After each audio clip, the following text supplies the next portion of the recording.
Hello అండి, అందరూ బాగున్నారా? Welcome back to our channel Sarika Ashok vlogs. ఈ ఇండిపెండెన్స్ డేకి కాస్త స్పెషల్గా ఆ రిషికి ట్రై కలర్ రవ్వ కేక్ అయితే ఇచ్చి పంపిస్తున్నాను స్కూల్కి.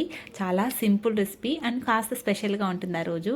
మీరు కూడా ఒకసారి ఖచ్చితంగా ట్రై చేయండి. దానికోసం ముందుగా ఒక ప్యాన్ పెట్టుకొని గీ అయితే యాడ్ చేసుకున్నాను. తర్వాత ఇక్కడ చూపించాను కదా గ్లాసు, దాంతో 3 గ్లాసుల దాకా రవ్వ అయితే యాడ్ చేసుకుంటూ ఉన్నాను.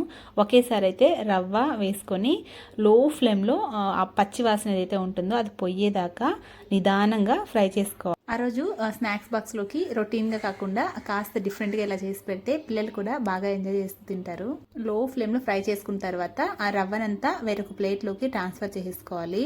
మనం 3 గ్లాసుల దాకా రవ్వ అయితే వాడాము కాబట్టి ఆ ప్లేట్లో నుంచి 1 గ్లాస్ రవ్వ తీసుకొని మళ్ళీ ప్యాన్లో వేసుకొని వేడి నీళ్ళు 1కి 3 గ్లాసులు అయితే వేసుకోవాలి. అంటే సైడ్గా వేడి నీళ్ళు పెట్టుకొని దాన్ని ఇందులోకి అయితే యాడ్ చేసుకోవాలి. 1 గ్లాస్ రవ్వ తీసుకున్నాం కాబట్టి 3 గ్లాసులు అయితే పర్ఫెక్ట్గా ఉంటుంది కన్సిస్టెన్సీ.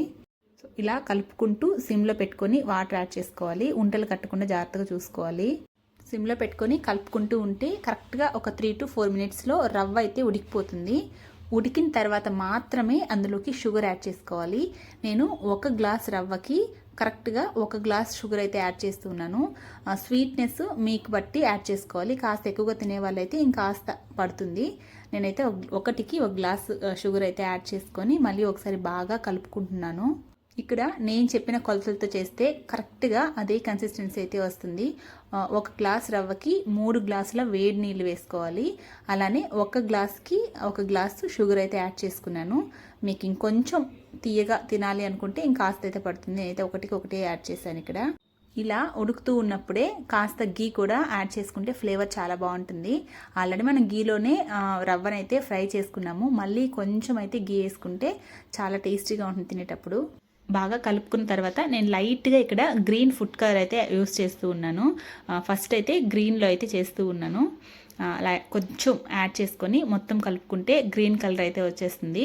అంత హెల్దీ కాదు, బట్ ఇటువంటి అకేషనల్గా ఎప్పుడైనా ఒకసారి ఓకే, తిన్నా కూడా ఏం కాదు. సో అలా అయితే గ్రీన్ ఫుడ్ కలర్ వేసుకొని దాన్ని అయితే సైడ్ పెట్టుకున్నాను. ఇప్పుడు ఒక కేక్ టిన్ తీసుకొని దానికైతే గీ అప్లై చేసి మొత్తం ఈవెన్గా స్ప్రెడ్ చేసుకుంటున్నాను. మీకు ఇటువంటి టిన్ లేకపోయినా ఏదైనా ఒక బౌల్ తీసుకొని మనకి ఏ షేప్ కావాలో ఆ షేప్ అయితే బౌల్ తీసుకొని అడుగున లైట్గా గీ కానీ బటర్ కానీ ఏదైనా అప్లై చేసుకొని సైడ్ పెట్టుకోవాలి. అండ్ ఇప్పుడు ఇందులోకి మనం ముందుగా ప్రిపేర్ చేసుకున్న గ్రీన్ కలర్ రవ్వ కేసరి ఏదైతే ఉందో అదైతే ఇందులోకి వేడిగా ఉన్నప్పుడే ట్రాన్స్ఫర్ చేసేసుకోవాలి. సో వేడిగా ఉన్నప్పుడు వేస్తే మనకు కరెక్ట్ ఆ షేప్ అయితే వస్తుంది. సో అదంతా ఇందులోకి ట్రాన్స్ఫర్ చేసుకొని ఇలా ఈక్వల్గా స్ప్రెడ్ చేసుకోవాలి.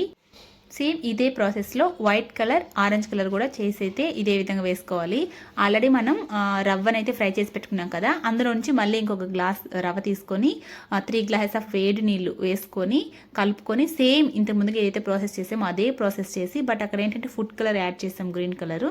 బట్ ఇందులోకి ఏమి యూజ్ చేయకుండా అలానే ప్లెయిన్గా వేడిగా ఉన్నప్పుడే ఇందులోకి అయితే ట్రాన్స్ఫర్ చేసుకొని ఇలా ఈవెన్గా స్ప్రెడ్ చేసుకోవాలి. సో ఇక్కడ చూపిస్తున్నాను కదా, వైట్ కలర్లో కూడా చేసి ఇలా ఈవెన్గా వేడిగా ఉన్నప్పుడే దానిపైన వేసేసి అయితే ఈవెన్గా ఇలా స్ప్రెడ్ చేసుకోవాలి.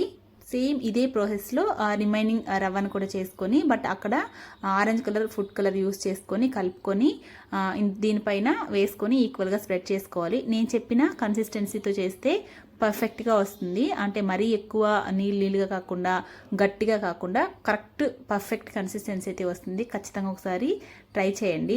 అవసరమైతే ఇంకాస్త గీ అప్లై చేసుకుంటూ ఈవెన్గా స్ప్రెడ్ చేసుకోవాలి. మీకు ఇటువంటి టిన్ లేదు అనుకున్నప్పుడు ఏ బౌల్లో అయినా ఇదే ప్రాసెస్లో వేసుకుంటూ స్ప్రెడ్ చేసుకుంటే మనకి ఏ షేప్ కావాలో ఆ షేప్లో అయితే కట్ చేసుకోవచ్చు. నేను ఇక్కడ పైన లైట్గా గీ వేసుకొని ఈవెన్గా స్ప్రెడ్ చేసుకుంటూ ఉన్నాను. నేను లాస్ట్ ఇయర్ ఇడ్లీలో అయితే చేశాను. ఆరెంజ్ కలర్కి బీట్రూట్ జ్యూస్ వేసి, గ్రీన్ కలర్కి పాలాకు ఉంటుంది కదా దాన్ని జ్యూస్ ఎక్స్ట్రాక్ట్ చేసి అది అలా వైట్లో మల్టీ కలర్ ఇడ్లీస్ అయితే పెట్టాను. చాలా టేస్టీగా ఉన్నాయి అవి కూడా. సో ఈసారి ఇలా స్వీట్ చేద్దామని అయితే ఇదైతే ట్రై చేశాను. చాలా బాగా వచ్చింది కలర్ఫుల్గా. ఇలా ఈవెన్గా స్ప్రెడ్ చేసుకున్న తర్వాత 10 నిమిషాలు పక్కన పెట్టేసుకుంటే ఈజీగా డిమోల్డ్ అయిపోతుంది. దాని తర్వాత రిషికి ఇక్కడ హ్యాండ్ పైన ఇండియా అని అయితే రాస్తూ ఉన్నాను. ఆ రోజు తనకి భగత్ సింగ్ లాగా అయితే రెడీ చేద్దామని అయితే సింపుల్గా అయితే అలా రెడీ చేశాను. మీకు ఎలా అనిపించింది అనేది ఖచ్చితంగా కమెంట్ సెక్షన్లో కమెంట్ చేయండి. చాలా క్యూట్గా ఉన్నాడు కదా మీసాలు పెట్టిన తర్వాత. తన్ని రెడీ చేస్తూ అసలు ఇండిపెండెన్స్ డే అంటే ఏంటి, మనం ఎందుకు సెలబ్రేట్ చేసుకుంటాం అని చాలా బ్రీఫ్గా తనకి ఎక్స్ప్లెయిన్ చేస్తూ ఉన్నాను. చాలా ఇంట్రెస్ట్గా విన్నాడు, బాగా ఇంట్రెస్ట్ చూపించాడు రెడీ అవ్వడానికి. అండ్ దాని తర్వాత ఇలా క్యాప్ కూడా పెట్టేసరికి కొంచెం అయితే భగత్ సింగ్ లుక్ అయితే వచ్చింది. ఈ క్యాప్ నేనే అయితే ప్రిపేర్ చేశాను. అండ్ స్కూల్లో మాట్లాడమని ఒక 4 పాయింట్స్ అయితే చెప్పించాను. చాలా బాగా చెప్పాడు. అది షార్ట్లో ఉంటుంది, ఒకసారి ఛానల్లో చెక్ చేయండి. చక్కచక్క రెడీ చేసేసి ఇంకా తనైతే స్కూల్కి తీసుకెళ్ళి వదిలిపెట్టేసి వచ్చేసాను. ఆ రోజు రిషికి స్నాక్స్ బాక్స్లోకి దీన్ని అయితే ప్యాక్ చేసి పంపి కేక్ డీమౌల్ట్ చేసే క్లిప్ అయితే మిస్ అయింది. సింపుల్గా దానిపైన ప్లేట్ పెట్టి ఫ్లిప్ చేస్తే వచ్చేస్తుంది చాలా ఈజీగా. ఒకసారి ఖచ్చితంగా ట్రై చేయండి. చాలా కలర్ఫుల్గా ఉంది కదా, ఆరెంజ్, వైట్, గ్రీన్ కలర్లో. ఇదండి ఇవాళ వీడియో. ఈ వీడియో ఎలా అనిపించింది అనేది కమెంట్ సెక్షన్లో కమెంట్ చేయండి. సో ఈసారి ఇండిపెండెన్స్ డేకి ఇలా ట్రై కలర్ రవ్వ కేక్తో అయితే ఎంజాయ్ చేయండి. సో ఈ వీడియో నచ్చితే వీడియోని లైక్ చేయండి. అలానే ఇలాంటి మరిన్ని వీడియోస్ కోసం మన ఛానల్ని సబ్స్క్రైబ్ చేసుకోండి. Thank you. Once again happy independence day.